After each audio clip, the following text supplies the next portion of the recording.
তিনি হেলিকপ্টার করে আমাদের সেই ফ্যাসিস্ট গুন্ডা খনি আওয়ামী লীগের প্রতিষ্ঠাতা সেই ওয়ালটন আবারও মিলিনিয়ার অফারে ওয়ালটন ফ্রিজ কিনে আপনিও হয়ে যেতে পারেন মিলিয়নিয়ার।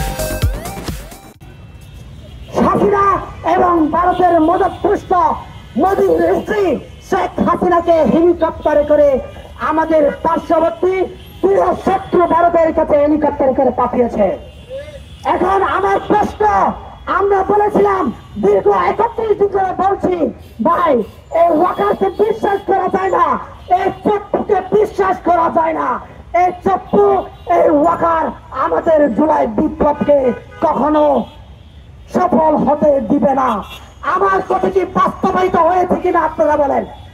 আজকে আমার হাসনাত ভাই কেন ফেসবুকে স্ট্যাটাস দিচ্ছে আমার জীবন মরণ, আমার জীবন সংকটের মধ্যে, এখন যে কোনো মুহূর্তে আমি মরে যেতে পারি, আমি গুম হয়ে যেতে পারি। এই কথা আজকে হাসনাত ফেসবুকে স্ট্যাটাস দিয়ে বলছে কেন? এই কথা আমি 31 দিন আগে বলেছি। এই জন্য বাংলাদেশের সকল জনগণকে, সকল ছাত্রকে আবার রাজপথে নেমে আসতে হবে। আমাদেরকে সিদ্ধান্ত নিতে হবে ক্যান্টনমেন্ট থেকে সেই পশ্চিম পাকিস্তানের মতো করে পাকিস্তানের সেনাবাহিনী যেমন তাদের দেশের রাজনৈতিক নেতা কর্মী তৈরি করেন এবং দল বাছাই করেন, দল প্রতিষ্ঠা করেন, দল নিবন্ধন দেন, পাকিস্তানে যেমনটা করে ঠিক তেমনি আমার এই বাংলাদেশেও এই ক্যান্টনমেন্ট থেকে সিদ্ধান্ত আসবে কিনা, কোন দল এগিয়ে যাবে, কোন দল পিছিয়ে যাবে, কোন দল নিষিদ্ধ হবে, কোন দল নিষিদ্ধ হবে না। আপনাদের কাছে প্রশ্ন, ক্যান্টনমেন্ট থেকে আমরা সিদ্ধান্ত চাই না, আমরা চাই সংসদ ভবন থেকে, আমরা চাই গণভবন থেকে, আমরা চাই পাবলিক থেকে। এই জন্য ওয়াকারের সাথে শেখ হাসিনাদের সম্পর্ক আর আপনার এই যে প্রধান উপদেষ্টার সাথে শেখ হাসিনার দুশ্মন রয়েছে, কিন্তু আওয়ামী লীগের সাথে ব্যক্তিগত শত্রুতা নাই।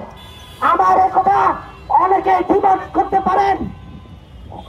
তার আওয়ামী লীগের সাথে যদি আজকে আমার প্রধান উপদেষ্টা ডক্টর ইউনূসের শত্রুতা থাকতো, তাহলে তিনি আওয়ামী লীগকে নিষিদ্ধ চাইতেন।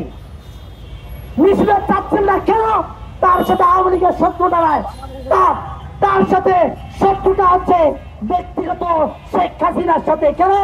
শেখ হাসিনা আমাদের প্রধান উপদেষ্টাকে পদ্মার নদী থেকে তুষ করে ফেলে দিতে চেয়েছিলেন। শেখ হাসিনা তার পরিবারের খুনিদের বিচারের জন্য এই বাংলাদেশে রাজনীতি করতে এসেছে।